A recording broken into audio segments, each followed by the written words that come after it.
എല്ലാവർക്കും പുതിയൊരു വീഡിയോയിലേക്ക് സ്വാഗതം. ഈ വർഷത്തെ national eligibility come entrance test അതായത് നീറ്റ് UG 2025 വർഷത്തെ പ്രവേശന പരീക്ഷയ്ക്കുള്ള അപേക്ഷകൾ ആരംഭിച്ചു, അതായത് രജിസ്ട്രേഷൻ ആരംഭിച്ചു. അപ്പോൾ നീറ്റ് UG 2025 രജിസ്ട്രേഷൻ വിദ്യാർത്ഥികൾക്കോ അല്ലെങ്കിൽ അപേക്ഷാർത്ഥികൾക്കോ ഈ ഒരു മാർച്ച് 7 വരെയാണ് നൽകാനായിട്ട് സാധിക്കുക. അപ്പോൾ ഈ ഒരു ഡേറ്റ് ചിലപ്പോൾ എക്സ്റ്റെൻഡ് ചെയ്യാം. എന്നിരുന്നാലും നിങ്ങൾ ഈ ഒരു ഡേറ്റിനുള്ളിൽ തന്നെ നിങ്ങളുടെ അപേക്ഷകളൊക്കെ സമർപ്പിക്കാനായിട്ട് ശ്രദ്ധിക്കുക. അപേക്ഷ സമർപ്പിക്കുന്നതിന് മുമ്പായിട്ട് ആവശ്യമായിട്ടുള്ള ഡോക്യുമെൻസും കാര്യങ്ങളൊക്കെ തയ്യാറാക്കി വെക്കേണ്ടതാണ്. അപ്പോൾ നിങ്ങൾക്ക് എങ്ങനെ ഈ ഒരു അപേക്ഷ സമർപ്പിക്കാം എന്നുള്ള കാര്യം നോക്കാം. വിദ്യാർത്ഥികൾ ആദ്യം തന്നെ ചെയ്യേണ്ടത് നിങ്ങൾക്ക് ആവശ്യമായിട്ടുള്ള, അതായത് നിങ്ങൾക്ക് എന്തെങ്കിലും റിസർവേഷൻസ് എന്തൊക്കെയാണുള്ളത് അതനുസരിച്ചുള്ള ഡോക്യുമെൻസും കാര്യങ്ങളൊക്കെ നിങ്ങൾ അപ്ലോഡ് ചെയ്ത് കൊടുക്കേണ്ടതാണ്. കാരണം നിങ്ങൾക്ക് ഈ ഒരു എലിജിബിലിറ്റി മാർക്ക് വരുന്നത്, അതായത് നിങ്ങളിപ്പോൾ ഒരു SC ST അതുപോലെ തന്നെ OBC OEC അതുപോലെ SC BC എന്നിങ്ങനെ വിവിധ വിഭാഗങ്ങളിലായിട്ടുള്ള വിദ്യാർത്ഥികൾക്ക് മാർക്ക്, അതായത് ഈ ഒരു +2 മാർക്ക് ഏകദേശം 40% മാർക്ക് മാത്രമാണ് ഈ ഒരു ഫിസിക്സ്, കെമിസ്ട്രി, ബയോളജി എന്നിവയ്ക്ക് ഇംഗ്ലീഷ് എന്നിവയ്ക്ക് ആവശ്യമായിട്ടുള്ളത്. അതുപോലെ തന്നെ നിങ്ങൾ ജനറൽ കാറ്റഗറി ആണെങ്കിൽ നിങ്ങൾക്ക് +2 ഈ ഒരു ഫിസിക്സ്, കെമിസ്ട്രി, ബയോളജി, ഇംഗ്ലീഷ് എന്നിവയ്ക്ക് ടോട്ടലായിട്ട് 50% മാർക്കാണ് ആവശ്യമായിട്ടുള്ളത്. അതുകൊണ്ട് തന്നെ നിങ്ങൾക്ക് ആർക്കൊക്കെയാണ് ഈ ഒരു മാർക്കിൻ്റെ കാര്യത്തിൽ ഈ ഒരു ഇളവുള്ളത്, അപ്പോൾ അതനുസരിച്ചുള്ള ആ ഒരു ഡോക്യുമെൻറ്റുകളൊക്കെ നിങ്ങൾ അപ്ലോഡ് ചെയ്ത് കൊടുത്താൽ മാത്രമാണ് നിങ്ങൾക്ക് അതുമായി ബന്ധപ്പെട്ടുള്ള ഇളവുകൾ കിട്ടുള്ളൂ. അതുപോലെ തന്നെ നിങ്ങൾ അപ്ലോഡ് ചെയ്യുന്ന റിസർവേഷൻ ഡോക്യുമെൻറ്റ്സ് ഒക്കെ സെൻട്രൽ പർപ്പസ് ഡോക്യുമെൻറ്റ്സ് ആണ് വേണ്ടത്. അതായത് ഒരു എന്തിനുള്ള പർപ്പസ് ഡോക്യുമെൻ്റ് ആണ് എന്നുള്ളത് ആ ഒരു നിങ്ങളുടെ സർട്ടിഫിക്കറ്റ്സിൽ കൃത്യമായിട്ട് മെൻഷൻ ചെയ്തിട്ടുണ്ടാകും. അതായത് നിങ്ങൾ വില്ലേജ് ഓഫീസിൽ നിന്ന് അല്ലെങ്കിൽ തഹസിൽദാറിൽ നിന്ന് ഡോക്യുമെൻ്റ് നിങ്ങൾ, അതായത് നിങ്ങൾക്ക് ഇൻകം സർട്ടിഫിക്കറ്റ് അല്ലെങ്കിൽ എന്ത് ഡോക്യുമെൻ്റാണ് വാങ്ങിക്കുന്നത് അതിൻ്റെ പർപ്പസ് എന്ന് പറയുന്നത് ഒരു സെൻട്രൽ എഡ്യൂക്കേഷണൽ പർപ്പസ് എന്നുള്ളതാണ് ആവശ്യമായിട്ടുള്ളത്. അപ്പോൾ നിങ്ങൾ ഇതുമായി ബന്ധപ്പെട്ടുള്ള നിർദ്ദേശങ്ങൾ നിങ്ങൾക്കിവിടെ കൃത്യമായിട്ട് കൊടുത്തിട്ടുണ്ട്. അതായത് ഇവിടെ ക്വസ്റ്റ്യൻ പേപ്പർ പാറ്റേണും കാര്യങ്ങളൊക്കെ കൃത്യമായിട്ട് എങ്ങനെയാണ് ഉണ്ടാവുക എന്നുള്ളത് കൊടുത്തിട്ടുണ്ട്. അപ്പോൾ 180 മിനിറ്റാണ് എക്സാമിനേഷൻ ഉണ്ടാവുക. അതായത് 180 മിനിറ്റ് എന്ന് പറയുമ്പോൾ 3 മണിക്കൂറായിരിക്കും ഈ ഒരു എക്സാമിനേഷൻ ഉണ്ടാവുക. അപ്പോൾ മെയ് 4 ഈ ഒരു എക്സാമിനേഷൻ നടത്തപ്പെടുന്നത്. അപ്പോൾ അതുകൊണ്ട് തന്നെ നിങ്ങൾ കൃത്യമായിട്ട് ഈ ഒരു എക്സാം ഡേറ്റും കാര്യങ്ങളൊക്കെ കൃത്യമായിട്ട് നിങ്ങൾ മനസ്സിലാക്കാനായിട്ട് ശ്രദ്ധിക്കുക. അതായത് 180 മിനിറ്റ് എന്ന് പറയുമ്പോൾ 3 മണിക്കൂറാണ് ഈ ഒരു എക്സാമിനേഷൻസ് ഉണ്ടായിരിക്കുന്നത്. അപ്പോൾ നമുക്ക് ഇതുമായി ബന്ധപ്പെട്ടുള്ള നിർദ്ദേശങ്ങളും കാര്യങ്ങളൊക്കെ ഇവിടെ പ്രത്യേകം കൊടുത്തിട്ടുണ്ട്. അതുപോലെ തന്നെ 180 കമ്പൽസറി ക്വസ്റ്റ്യൻസ് എന്നിങ്ങനെയൊക്കെ കൊടുത്തിട്ടുണ്ട്.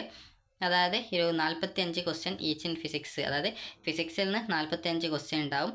അതുപോലെ തന്നെ കെമിസ്ട്രി, അതായത് ഫിസിക്സിൽ നിന്നും കെമിസ്ട്രിയിൽ നിന്നും ഈ ഒരു 45 ക്വസ്റ്റ്യൻ ആണ് ഉണ്ടായിരിക്കുക.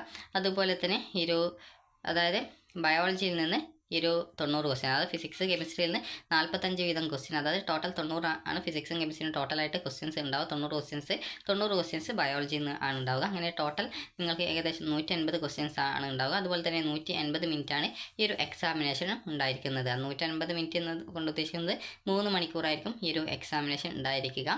അപ്പോൾ ഈ ഒരു രീതിയിലാണ് ഈ ഒരു എക്സാമിനേഷൻ ഉള്ളത്. അതുപോലെ തന്നെ നിങ്ങൾ ആദ്യം തന്നെ അപേക്ഷയ്ക്ക് മുമ്പ് ആവശ്യമായിട്ടുള്ള ഡോക്യുമെൻസും കാര്യങ്ങളൊക്കെ കൃത്യമായിട്ട് നിങ്ങൾ തയ്യാറാക്കി വെച്ച ശേഷം ഈ ഒരു അപ്ലൈ ചെയ്യാനായിട്ട് ശ്രദ്ധിക്കുക. കാരണം നിങ്ങൾക്ക് അതുപോലെ തന്നെ അപേക്ഷ നൽകുന്ന സമയത്ത് എന്തെങ്കിലും എറേഴ്സും കാര്യങ്ങളൊക്കെ വരുന്നത് ശ്രദ്ധിക്കുക. കാരണം നിങ്ങൾക്ക് ആപ്ലിക്കേഷൻ ഫൈനൽ സബ്മിറ്റ് ചെയ്ത ശേഷം പിന്നീട് യാതൊരു കാരണവശാലും എഡിറ്റ് ചെയ്യാനുള്ള സൗകര്യം ഉണ്ടാകും.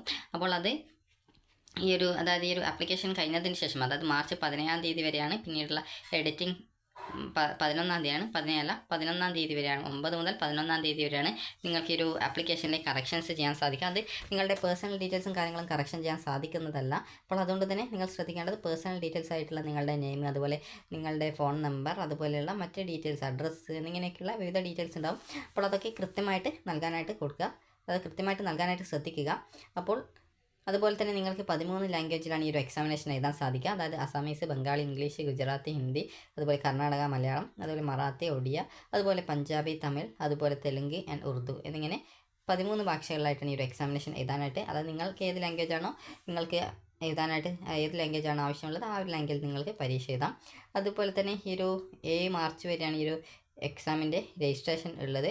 അതുപോലെ തന്നെ അതായത് കറക്ഷൻ, നിങ്ങൾക്ക് ആപ്ലിക്കേഷനിലെ നിങ്ങളുടെ പേഴ്സണൽ വിവരങ്ങൾ ഒഴികെയുള്ള ഡീറ്റെയിൽസ് കറക്ഷൻ ചെയ്യാനുള്ള സൗകര്യം ഉണ്ടാകുന്നത് 9 മുതൽ 11 മാർച്ച് വരെയാണ്. അതുപോലെ തന്നെ ഫീസ് വരുന്നത് എന്ന് പറയുന്നത് ജനറൽ കാറ്റഗറിക്ക് 1200, ജനറൽ വിഭാഗത്തിൽ തന്നെ EWS കാറ്റഗറിയും അതുപോലെ OBC NCL സർട്ടിഫിക്കറ്റുള്ള വിദ്യാർത്ഥികൾക്കും 1600 രൂപയാണ് ഫീസ് വരിക. SC/ST PWBD അതുപോലെ തന്നെ തേർഡ് ജെൻഡർ എന്നിവർക്ക് 1000 രൂപയും.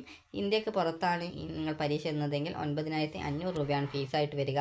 അതുപോലെ തന്നെ നിങ്ങൾക്ക് ഈ ഒരു ആപ്ലിക്കേഷനൊക്കെ നൽകി ഈ ഒരു കറക്ഷൻസും കാര്യങ്ങളൊക്കെ ചെയ്ത ശേഷം പിന്നീട് നിങ്ങൾക്ക് ഏത് സിറ്റിയിലാണ് എക്സാം, അതായത് ഈ ഒരു എക്സാം സെൻറ്റർ ഏതെങ്കിലും അതായത് ടൗൺസിലായിരിക്കും ഉണ്ടാവുക. അപ്പോൾ ആ ഒരു ടൗണുകളിൽ നിങ്ങൾക്ക് ഏത് സിറ്റിയിലാണ് ഈ ഒരു എക്സാമിനേഷൻ ഉള്ളത് എന്നുള്ളത് നിങ്ങൾക്ക് ഏപ്രിൽ 26-ാം തീയതിയാണ് അറിയാൻ പറ്റുക.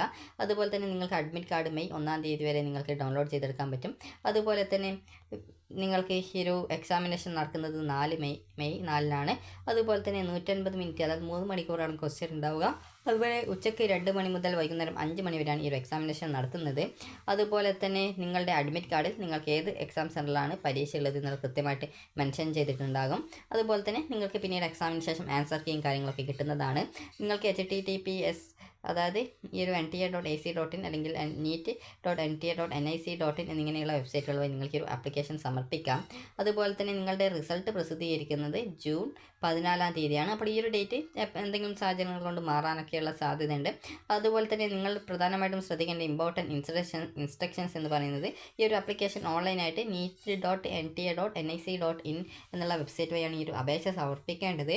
അതുപോലെ തന്നെ നിങ്ങളുടെ ഈ ഒരു NTA വെബ്സൈറ്റ് വഴി അത് ഈ ഒരു ആപ്ലിക്കേഷൻ നിങ്ങൾ നൽകേണ്ടതാണ്. അതായത് ഒരു https://neet.nta.nic.in എന്ന ഈ ഒരു പേജിൽ നിങ്ങൾ കാണുന്ന ഈ ഒരു അഡ്രസ്സിലുള്ള ഈ ഒരു വെബ്സൈറ്റ് വഴി മാത്രമാണ് നിങ്ങൾ ഈ ഒരു ആപ്ലിക്കേഷൻ നൽകേണ്ടത്. മറ്റു വെബ്സൈറ്റുകൾ വഴിയോ അല്ലെങ്കിൽ മറ്റേതെങ്കിലും തരത്തിലുള്ള ഓഫ്ലൈൻ മോഡ് വഴിയോ ഈ ഒരു ആപ്ലിക്കേഷൻ സ്വീകരിക്കുന്നതല്ല എന്നുള്ളത് പ്രത്യേകം സൂചിപ്പിച്ചിട്ടുണ്ട്.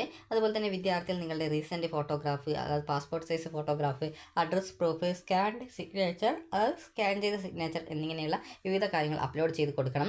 Four detailed information please read, അതായത് ഇൻഫർമേഷൻ ബുള്ളറ്റിന് കൃത്യമായിട്ട് അത് ബാക്കിയുള്ള ഡീറ്റെയിൽസും അതുപോലെ തന്നെ ഈ ഒരു ഫോട്ടോഗ്രാഫിൻ്റെ സൈസ് അതുപോലെ സ്കാൻ ചെയ്യുന്ന സിഗ്നേച്ചറിൻ്റെ സൈസും കാര്യങ്ങളൊക്കെ കൃത്യമായിട്ട് എത്ര വേണമെന്നുള്ളത് മെൻഷൻ ചെയ്തിട്ടുണ്ട്. അതുപോലെ തന്നെ ഒരു വിദ്യാർത്ഥി ഒരു ആപ്ലിക്കേഷൻ മാത്രമാണ് നൽകേണ്ടത്. ഒന്നിലധികം നൽകിയാൽ നിങ്ങളുടെ ആപ്ലിക്കേഷൻ ഫുൾ ആപ്ലിക്കേഷൻ റിജക്റ്റ് ചെയ്യപ്പെടുന്നതാണ്. അതുപോലെ തന്നെ ഇൻഫർമേഷൻ ബുള്ളറ്റിൽ പറഞ്ഞിട്ടുള്ള എല്ലാവിധ നിർദ്ദേശങ്ങളും വിദ്യാർത്ഥികൾ പാലിക്കണം. അതുപോലെ തന്നെ വിദ്യാർത്ഥികൾ ശ്രദ്ധിക്കേണ്ട പ്രധാനപ്പെട്ട കാര്യം എന്ന് പറയുന്നത് ഈ ഒരു നിങ്ങൾ ഇൻസ്ട്രക്ഷൻസ് കൃത്യമായിട്ട് പാലിക്കാതെ നിങ്ങളുടെ ആപ്ലിക്കേഷനിൽ എന്തെങ്കിലും തെറ്റുകൾ കണ്ടെത്തുകയാണെങ്കിൽ നിങ്ങൾ ഡിസ്ക്വാളിഫൈ ആക്കപ്പെടുമെന്ന് പ്രത്യേകം സൂചിപ്പിച്ചിട്ടുണ്ട്. അതുപോലെ തന്നെ candidates must ensure that the email address and mobile number provided in the online application form, അതായത് ഒന്നുകിൽ നിങ്ങളുടെ അപേക്ഷയിൽ നൽകുന്ന ഇമെയിൽ അഡ്രസ്സും മൊബൈൽ നമ്പറും ഒന്നുകിൽ നിങ്ങളുടെ പേരൻറ്റിൻ്റെയോ അല്ലെങ്കിൽ രക്ഷകർത്താവിൻ്റെയോ മാത്രമായിരിക്കണം, അല്ലെങ്കിൽ നിങ്ങളുടേതോ ആയിരിക്കണം. കാരണം നിങ്ങൾക്ക് ഇതുമായി ബന്ധപ്പെട്ടുള്ള അതായത് അഡ്മിറ്റ് കാർഡും കാര്യങ്ങളൊക്കെ ആയി ബന്ധപ്പെട്ട് അതുപോലെ റിസൾട്ടുമായി ബന്ധപ്പെട്ടുള്ള കാര്യങ്ങളും മറ്റും അതുപോലെ തന്നെ ഈ ഒരു അഡ്മിഷൻ പ്രോസസ്സുമായി ബന്ധപ്പെട്ട കാര്യങ്ങളൊക്കെ നിങ്ങൾക്ക് ഇമെയിൽ ആയിട്ടോ അല്ലെങ്കിൽ നിങ്ങളുമായിട്ട് ഈ ഒരു കമ്മ്യൂണിക്കേഷൻ ചെയ്യുന്നത്, അതായത് NTA നിങ്ങളുമായിട്ട് ഈ ഒരു കാര്യങ്ങളൊക്കെ ഡിസ്കസ് ചെയ്യുന്നത് ഈ ഒരു ഇമെയിൽ ID വഴിയോ അല്ലെങ്കിൽ മൊബൈൽ നമ്പറിലേക്ക് വഴിയോ ആയിരിക്കും. അപ്പോൾ അതുകൊണ്ട് തന്നെ നിങ്ങൾ മൊബൈൽ നമ്പർ അല്ലെങ്കിൽ SMS നൽകുന്നതും നിങ്ങൾ നൽകുന്ന ആ ഒരു മൊബൈൽ നമ്പറിലായിരിക്കും. അതുകൊണ്ട് തന്നെ ഒന്നുകിൽ നിങ്ങളുടെ പേരൻറ്റിൻ്റെയോ അല്ല എങ്കിൽ നിങ്ങൾക്ക് നിങ്ങളുടെ ഗാർഡിയൻ്റെയോ അല്ലെങ്കിൽ നിങ്ങളുടെയോ മാത്രമേ മൊബൈൽ നമ്പർ നൽകാൻ പാടുള്ളൂ. എന്നിങ്ങനെയുള്ള വിവിധ കാര്യങ്ങൾ നിങ്ങൾ പ്രത്യേകം ശ്രദ്ധിക്കാം. നിർദ്ദേശങ്ങൾ ഇൻഫർമേഷൻ ബുള്ളറ്റിനിൽ കൃത്യമായിട്ട് മെൻഷൻ ചെയ്തിട്ടുണ്ട്. അതുപോലെ തന്നെ നിങ്ങൾക്ക് ഈ ഒരു ആപ്ലിക്കേഷൻ വിദ്യാർത്ഥികൾ ശ്രദ്ധിക്കേണ്ട പ്രധാനപ്പെട്ട കാര്യം, നിങ്ങൾക്ക് മെഡിക്കൽ ആൻഡ് മെഡിക്കൽ അനുബന്ധ കോഴ്സുകളിലേക്കുള്ള പ്രവേശനത്തിനായിട്ടാണ് നിങ്ങൾ ഈ ഒരു പരീക്ഷ എഴുതുന്നതെങ്കിൽ ഈ ഒരു പരീക്ഷ അതായത് നിങ്ങൾ കേരളത്തിൽ ഈ ഒരു പ്രവേശനം നേടാൻ ആഗ്രഹിക്കുന്ന വിദ്യാർത്ഥികൾ കീമിന് കൂടി രജിസ്ട്രേഷൻ ചെയ്യുക. അതുപോലെ തന്നെ അത് കീമിൻ്റെ രജിസ്ട്രേഷൻ ചെയ്യുമ്പോൾ തന്നെ നിങ്ങൾ മെഡിക്കൽ എന്നുള്ളത് കൂടി സെലക്ട് ചെയ്യണം. അത് മെഡിക്കൽ ആൻഡ് അലൈഡ് കോഴ്സസ് എന്നുള്ളതും അതിനോടൊപ്പം തന്നെ നിങ്ങൾ മറ്റ് കോഴ്സുകൾ അതായത് എഞ്ചിനീയറിംഗും മറ്റു കാര്യങ്ങളൊക്കെ നോക്കുന്നുണ്ടെങ്കിൽ അതുകൂടി നിങ്ങൾ ആ ഒരു സമയത്ത് രജിസ്ട്രേഷൻ ചെയ്യണം. അതുപോലെ തന്നെ കേരളത്തിൽ ഈ ഒരു കീമിൻ്റെ മാത്രം രജിസ്ട്രേഷൻ ചെയ്തതുകൊണ്ട് നിങ്ങൾക്ക് അഡ്മിഷൻ കിട്ടില്ല മെഡിക്കൽ ഫീൽഡിൽ. നിങ്ങൾ നീറ്റ് പരീക്ഷ എഴുതി ക്വാളിഫൈ ആയിരിക്കേണ്ടതാണ്. അപ്പോൾ ആ ഒരു നിശ്ചിത കട്ട് ഓഫ് മാർക്കിനുള്ളിൽ നിങ്ങൾക്ക് മാർക്ക് കിട്ടുകയാണെങ്കിലും നിങ്ങൾക്ക് ഈ ഒരു നിങ്ങളുടെ റാങ്ക് ലിസ്റ്റിൽ ഉൾപ്പെടുകയും പിന്നീട് നിങ്ങൾക്ക് അഡ്മിഷൻ ലഭ്യമാകുകയും ചെയ്യുന്നതായിരിക്കും. കാരണം നീറ്റിൻ്റെ സ്കോർ അനുസരിച്ച് കൊണ്ടാണ് കേരളത്തിൽ ഈ ഒരു മെഡിക്കൽ ആൻഡ് മെഡിക്കൽ അനുബന്ധ കോഴ്സുകളിലേക്കുള്ള പ്രവേശനത്തിനായിട്ടുള്ള അഡ്മിഷൻ നൽകുന്നത്.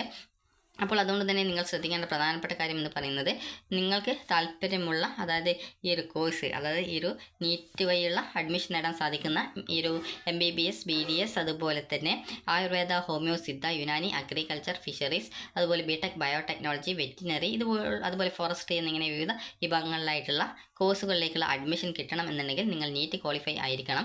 കാരണം നീറ്റിൻ്റെ റാങ്ക് അനുസരിച്ച് കൊണ്ടാണ് കേരളത്തിലെ അതായത് കീം രജിസ്ട്രേഷൻ ചെയ്യുന്ന വിദ്യാർത്ഥികളെ ഈ ഒരു നിങ്ങളെ ഉൾപ്പെടുത്തിക്കൊണ്ടുള്ള ഒരു മെഡിക്കൽ ആൻഡ് മെഡിക്കൽ അലൈഡ് കോഴ്സസിലേക്കുള്ള റാങ്ക് ലിസ്റ്റ് തയ്യാറാക്കുന്നത്. അപ്പോൾ അതുകൊണ്ട് തന്നെ നിങ്ങൾ ശ്രദ്ധിക്കേണ്ട കാര്യം എന്ന് പറയുന്നത്, കേരളത്തിൽ നിങ്ങൾ മെഡിക്കൽ ആൻഡ് മെഡിക്കൽ അനുബന്ധ കോഴ്സുകളിലേക്കുള്ള പ്രവേശനം ആഗ്രഹിക്കുന്നുണ്ടെങ്കിൽ നിങ്ങൾ കീമിനോടൊപ്പം തന്നെ ഈ ഒരു നീറ്റ് പരീക്ഷ കൂടി, അതായത് കീമിന് പരീക്ഷയില്ല, നീറ്റിൽ മാത്രമാണ് പരീക്ഷയുള്ളത്. അപ്പോൾ നീറ്റ് പരീക്ഷ നിങ്ങൾ എഴുതി അത് ക്വാളിഫൈ ആവേണ്ടതാണ്. അപ്പോൾ നിങ്ങൾക്ക് ഇവിടെ ഈ ഒരു വെബ്സൈറ്റ്, അതായത് neet.nta.nic.in എന്ന വെബ്സൈറ്റ് വഴി നിങ്ങൾക്ക് ഈ ഒരു പേജിൽ പ്രവേശിക്കുന്ന സമയത്ത് registration for NEET UG 2025 live എന്നുള്ളതിൽ ക്ലിക്ക് ചെയ്യുന്ന സമയത്ത് നിങ്ങൾക്ക് രജിസ്ട്രേഷൻ ചെയ്യാനുള്ള പേജിലേക്ക് പോകുന്നതായിരിക്കും. അതുപോലെ തന്നെ നിങ്ങൾക്ക് ഇവിടെ നീറ്റ് UG 2025 ഈ ഒരു രജിസ്ട്രേഷൻ എന്ന് പറഞ്ഞുകൊണ്ടൊക്കെ കൊടുത്തിട്ടുണ്ട്. അപ്പോൾ നിങ്ങൾക്ക് ഇവിടെ ഇൻഫർമേഷൻ എന്നുള്ള ഭാഗത്ത് ഇൻഫർമേഷൻ ബുള്ളറ്റിൻ, അതുപോലെ തന്നെ എലിജിബിലിറ്റി ക്രൈറ്റീരിയ, അതുപോലെ തന്നെ എക്സാമിനേഷൻ ഷെഡ്യൂൾ എന്നിങ്ങനെ കൊടുത്തിട്ടുണ്ട്. അപ്പോൾ നിങ്ങൾക്ക് ഇതുമായി ബന്ധപ്പെട്ടുള്ള എലിജിബിലിറ്റി ഉണ്ടോ എന്നുള്ളത് സംബന്ധിച്ചുള്ള ആ ഒരു എലിജിബിലിറ്റി ക്രൈറ്റീരിയയുടെ ആ ഒരു ഡീറ്റെയിൽസിൽ പ്രത്യേകിച്ചൊന്നും ഡോക്യുമെൻറ്റ്സും കാര്യങ്ങളൊന്നും കൊടുത്തിട്ടില്ല. അപ്പോൾ അതുകൊണ്ട് തന്നെ നിങ്ങൾ ചെയ്യേണ്ടത് നേരത്തെ പറഞ്ഞതുപോലെ ആ ഒരു ഇൻഫർമേഷൻ ബുള്ളറ്റിൻ ജസ്റ്റ് ഒന്ന് ഡൗൺലോഡ് ചെയ്തെടുക്കുക. അതിൽ നിങ്ങൾക്ക് കൃത്യമായിട്ട് എന്തൊക്കെ ഡോക്യുമെൻറ്റ്സ് ആണ് വേണ്ടത് എന്നിങ്ങനെയുള്ള കാര്യങ്ങളും, എന്താണ് ഈ ഒരു കോഴ്സിന് വേണ്ട, അതായത് ഈ ഒരു നീറ്റിന് ഈ ഒരു അപേക്ഷിക്കാൻ വേണ്ട എലിജിബിലിറ്റി, അല്ലെങ്കിൽ അപേക്ഷിച്ച ശേഷം പിന്നീട് +2 പാസ്സാകുന്നവർ ആ ഒരു സമയത്ത് നേടേണ്ട എലിജിബിലിറ്റി എന്താണ് എന്നുള്ളത് കൃത്യമായിട്ട് മെൻഷൻ ചെയ്തിട്ടുണ്ട്. അതുപോലെ നിങ്ങൾക്ക് ഇൻഫർമേഷൻ ബുള്ളറ്റിൻ ഈ ഒരു ലിങ്കിൽ ക്ലിക്ക് ചെയ്ത ശേഷം പിന്നീട് വരുന്ന പേജിൽ നിന്നും നിങ്ങൾക്ക് ഈ ഒരു ഇൻഫർമേഷൻ ബുള്ളറ്റിൻ ഡൗൺലോഡ് ചെയ്തെടുക്കാവുന്നതാണ്. ഇവിടെ ഡൗൺലോഡ് ഇൻഫർമേഷൻ ബുള്ളറ്റിൻ എന്ന് ഇങ്ങനെ കൊടുത്തിട്ടുണ്ട്. അതുപോലെ തന്നെ വ്യൂ എക്സാമിനേഷൻ സിറ്റീസ് എന്നുള്ളിടത്ത് കൊടുത്തിട്ടുണ്ട്. അത് നിങ്ങൾ ക്ലിക്ക് ചെയ്യുന്ന സമയത്ത് നിങ്ങൾക്ക് ഏതൊക്കെ സ്ഥലങ്ങളിലായിട്ടാണ് ഈ ഒരു എക്സാമിനേഷൻ്റെ സിറ്റീസ് വരുന്നത് എന്നുള്ളത് കൃത്യമായിട്ട് നിങ്ങൾക്ക് കാണാനായിട്ട് സാധിക്കും. നിലവിൽ ആ ഒരു പേജ്, അതായത് എക്സാം സിറ്റീസിൻ്റെ ഡീറ്റെയിൽസ് ഒന്നും വരാത്തത് കൊണ്ടാണ് ഇതുപോലെ ജസ്റ്റ് ആ ഒരു NICയുടെ ആ ഒരു കാര്യങ്ങൾ മാത്രം കാണിക്കുന്നത്.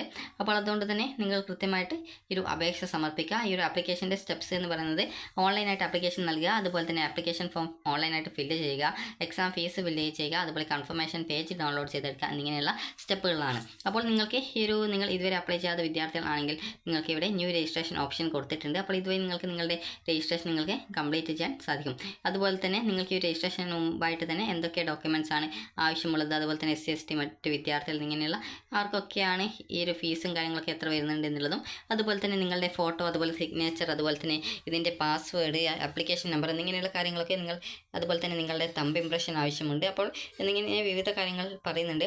അപ്പോൾ അതൊക്കെ എത്ര സൈസ് വേണം, അതുപോലെ എങ്ങനെ ആ ഒരു കാര്യങ്ങളൊക്കെ എടുക്കണം എന്നിങ്ങനെയുള്ള നിർദ്ദേശങ്ങളൊക്കെ കൃത്യമായിട്ട് നൽകിയിട്ടുണ്ട്. അതുപോലെ തന്നെ നിങ്ങൾക്ക് എന്തൊക്കെ ഡോക്യുമെൻറ്റ്സ് ആണ് അഡ്മിഷൻ അല്ല ഈ ഒരു എക്സാമിനേഷൻ വേണ്ടത് എന്നുള്ള സംബന്ധിച്ചുള്ള ഡീറ്റെയിൽസും കാര്യങ്ങളൊക്കെ കൃത്യമായിട്ട് ഇതിൽ നൽകിയിട്ടുണ്ട്. അപ്പോൾ ഈ ഒരു ഡീറ്റെയിൽസ് ഒക്കെ നിങ്ങൾ ഈ ഒരു ആപ്ലിക്കേഷൻ നൽകുന്നതിന് മുമ്പായിട്ട് തന്നെ കൃത്യമായിട്ട് വായിച്ച് മനസ്സിലാക്കുക. അപ്പോൾ ഇതൊക്കെ വായിച്ച് മനസ്സിലാക്കിയ ശേഷം മാത്രം ഈ ഒരു അപേക്ഷ സമർപ്പിച്ചാൽ മതി. അപ്പോൾ നിങ്ങൾക്ക് സ്വന്തമായിട്ട് അപേക്ഷ സമർപ്പിക്കാൻ സാധിക്കുന്നില്ല എങ്കിൽ നിങ്ങൾ ചെയ്യേണ്ടത് തൊട്ടടുത്തുള്ള അക്ഷയ വഴിയോ ഇൻ്റർനെറ്റ് കഫേകൾ വഴിയോ അപ്ലൈ ചെയ്യുക. അതുപോലെ തന്നെ ഈ ഒരു ഡീറ്റെയിൽസ് ഫില്ല് ചെയ്യുന്ന സമയത്ത് നിങ്ങളുടെ SSLC സർട്ടിഫിക്കറ്റോ അല്ലെങ്കിൽ മാർക്ക് ഷീറ്റോ എടുത്തു വെച്ചിട്ട് വേണം അപ്ലൈ ചെയ്യാൻ എന്നുള്ളത്. അതായത് അതിൽ പറഞ്ഞ പ്രകാരമുള്ള ഡീറ്റെയിൽസ് ആയിരിക്കണം കൃത്യമായിട്ട് നൽകേണ്ടത് എന്നുള്ളത് പറഞ്ഞിട്ടുണ്ട്. അപ്പോൾ നിങ്ങളുടെ ഡീറ്റെയിൽസ്, കൃത്യമായിട്ടുള്ള ഡീറ്റെയിൽസ് മാത്രം ഇതിൽ നൽകുക. ഇതിൽ നൽകുന്ന സമയത്ത് നിങ്ങളുടെ ഡീറ്റെയിൽസ് ഒന്നും തെറ്റാതെ തന്നെ നൽകാനായിട്ട് പ്രത്യേകം ശ്രദ്ധിക്കുക.